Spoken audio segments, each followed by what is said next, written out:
반갑습니다. 말씀과 함께 하루를 시작하는 주님의 백성들을 예수님의 이름으로 축복합니다.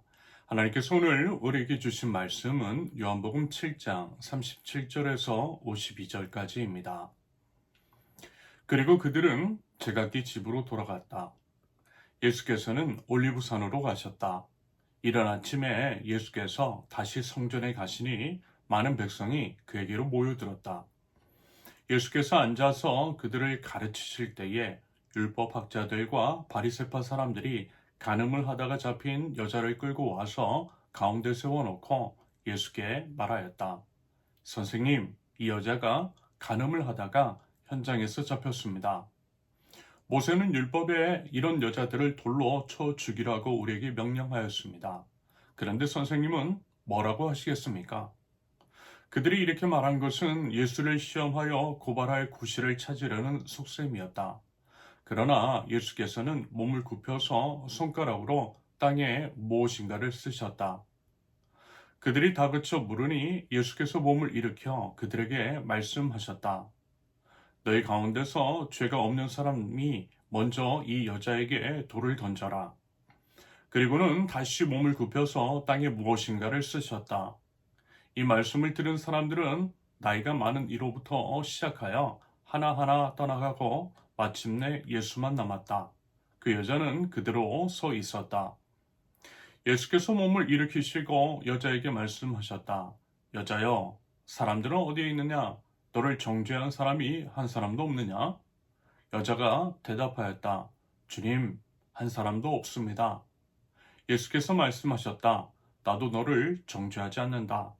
가서 이제부터 다시는 죄를 짓지 말아라.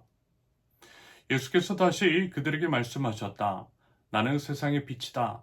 나를 따르는 사람은 어둠 속에 다니지 아니하고 생명의 빛을 얻을 것이다. 바리새파 사람들이 예수께 말하였다. 당신이 스스로 자신에 대하여 증언하니 당신의 증언은 참되지 못하오. 예수께서 그들에게 대답하셨다. 비록 내가 나 자신에 대하여 증언할지라도 내 증언은 참되다. 나는 내가 어디에서 와서 어디로 가는지를 알고 있기 때문이다. 그러나 너희는 내가 어디에서 왔는지도 모르고 어디로 가는지도 모른다. 너희는 사람이 정한 기준을 따라 심판한다. 나는 아무도 심판하지 않는다. 그러나 내가 심판하면 내 심판은 참되다. 그것은 내가 혼자 있는 것이 아니라 나를 보내신 아버지께서 나와 함께 하시기 때문이다. 너희의 율법에도 기록하기를 두 사람이 증언하면 참되다 하였다. 내가 나 자신에 대하여 증언하는 사람이고 나를 보내신 아버지께서도 나에 대하여 증언하여 주신다. 그러자 그들은 예수께 물었다. 당신의 아버지가 어디에 계십니까? 예수께서 대답하셨다. 너희는 나도 모르고 나의 아버지도 모른다. 너희가 나를 알았더라면 나의 아버지도 알았을 것이다. 이것은 예수께서 성전에서 가르치실 때에 헌금궤가 있는 데서 하신 말씀이다.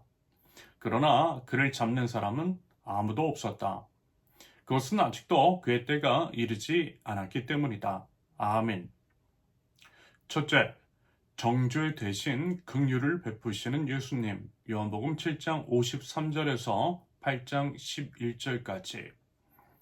날이 밝자 예수님은 성전으로 올라가셨고요. 많은 백성이 모여들었어요. 그러자 율법학자들과 바리새파 사람들이 간음을 하다 현장에서 잡힌 여인을 끌고 옵니다. 당연히 이제 그들의 목적은요. 본문 6절의 기록처럼 예수님을 함정에 빠뜨리는 것, 바로 그것이었습니다. 한편 모세의 율법은 간음한 자를 돌로 치라고 명령하죠. 이것을 근거로 그들은 예수님께 선택을 강요했던 겁니다. 율법대로 돌로 치라라고 하면 로마법을 어기는 셈이 되는 것이고요.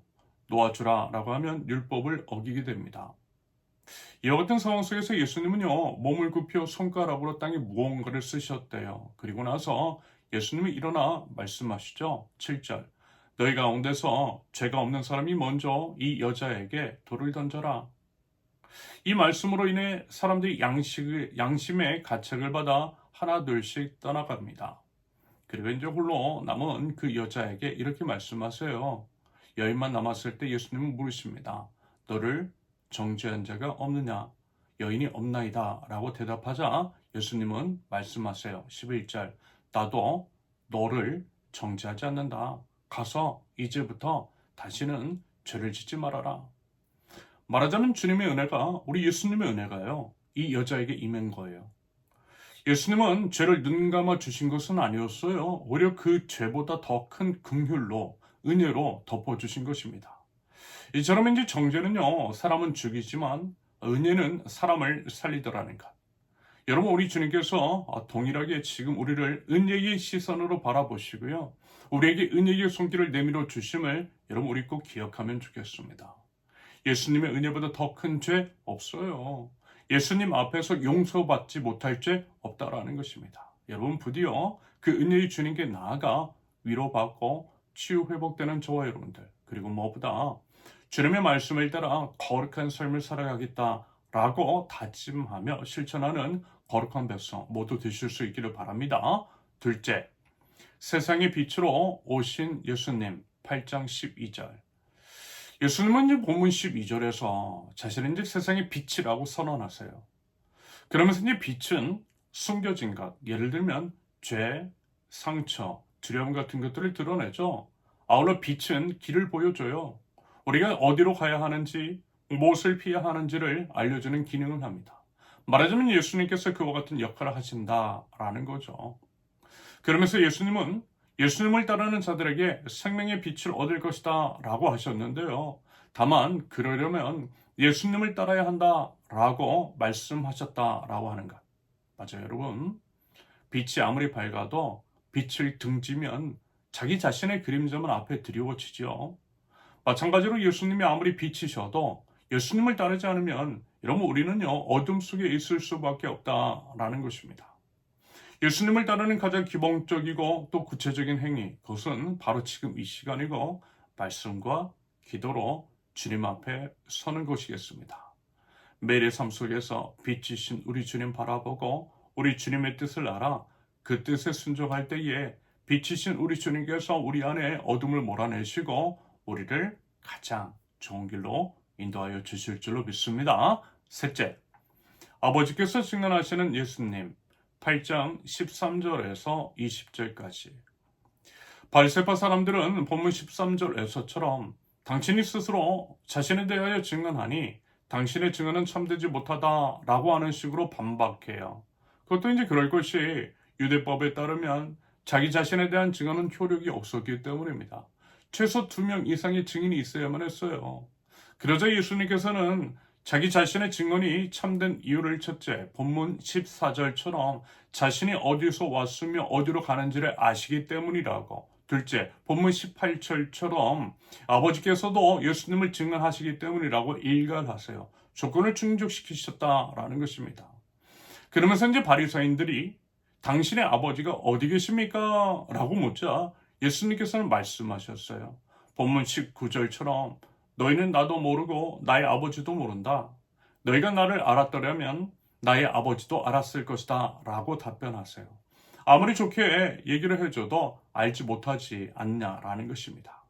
한편 예수님은 이제 황금궤가 있는 곳에서 이 말씀들을 하셨죠. 성전에서 예물을 드리는 그 자리에서 참된 헌신이 무엇인지를 가르쳐 주신 것입니다. 그것은요, 아버지 하나님을 알지 못하면서 드리는 예물은 공허하다라는 의미일 것 같아요. 반대로 예수님을 통해 아버지를 아는 자는 진정한 예배를 드릴 수 있다라고 하는 말씀이신 거죠. 아울러 20절에서 아직도 예수님의 때가 이르지 않았기 때문에 예수님을 잡는 사람이 아무도 없었다라고 하는 말씀은 예수님의 모든 사역이 누구요? 하나님의 시간표 안에 있음을 보여주는 장면입니다. 모든 것은 역사의 주관자이신 하나님의 손 아래에 있다라는 거죠. 여러분, 우리가 하나님 앞에 나오는 것은 예수님을 통해 아버지 하나님을 알고 싶기 때문이지요. 예수님을 알면요, 아버지 하나님 알아요. 그 알미 쌓일수록 우리 예배는 깊어지고요, 우리 삶의 빛은 빛을 발할 것입니다. 부디 이렇게 여러분 매일의 삶 속에서 말씀과 기도로 나아가는 이 시간이 바로 그 알을 더하는 복된 시간이 될 수 있기를 예수님의 이름으로 축원합니다. 함께 기도합니다. 하나님, 저희들 주님의 은혜와 사랑에 기대어 주님 앞으로 나아갑니다. 저희 죄를 용서하시는 주님, 주님의 십자가를 기대어 살아가게 하시며 연약한 저희를 붙들어 주셔서 죄의 유혹에서 벗어나게 하여 주시옵소서. 빛이신 우리 주님을 따라 삶으로써 생명의 빛을 얻는 저희 되게 하시며 예수님을 통해 하나님께서 받으실 만한 삶의 예배를 올려드리는 참 예배자 저희 될 수 있도록 주님 제 삶을 인도하여 주시옵소서. 예수님의 이름으로 기도합니다. 아멘. 하나님께서 오늘 주신 말씀과 각자의 기도 제목을 놓고 우리 잠시 기도합니다.